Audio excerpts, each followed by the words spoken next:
After he had said this, Jesus was troubled in spirit and testified, "Very truly I tell you, one of you is going to betray me." His disciples stared at one another, at a loss to know which of them he meant. One of them, the disciple whom Jesus loved, was reclining next to him. Simon Peter motioned to this disciple and said, "Ask him which one he means." Leaning back against Jesus, he asked him, "Lord, who is it?" Jesus answered, "It is the one to whom I will give this piece of bread when I have dipped it in the dish." Then, dipping the piece of bread, he gave it to Judas, the son of Simon Iscariot. As soon as Judas took the bread, Satan entered into him. So Jesus told him, "What you are about to do, do quickly."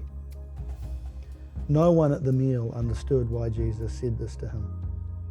Since Judas had charge of the money, some thought Jesus was telling him to buy what was needed for the festival or to give something to the poor.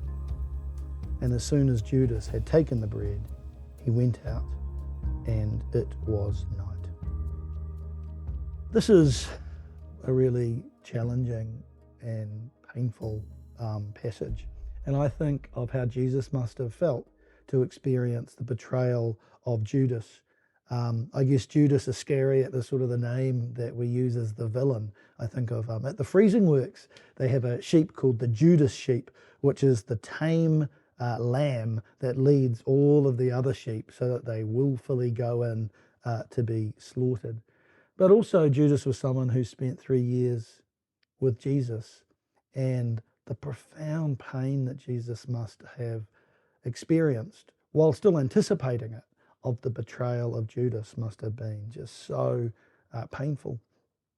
And yet this betrayal is a vital part of the Easter story, and it sets the stage for Easter Friday.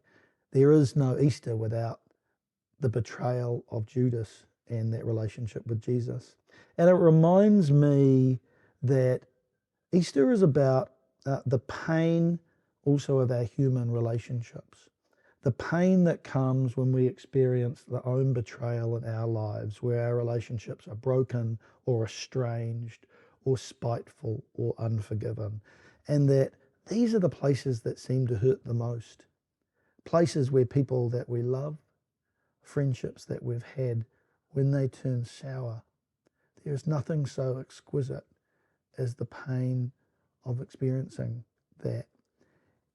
And yet, in Easter, in some mysterious way, these places of pain are where God wants to and longs to, and most often seems to enter with his good news. There's something about these cracks, these unhealed wounds, that is where the Easter Jesus looks for and comes in and penetrates. It's in the dark of night as Jesus leaves the upper room while Jesus waits. It's these places of darkness that God is most interested in coming in and bringing hope and some redemption in.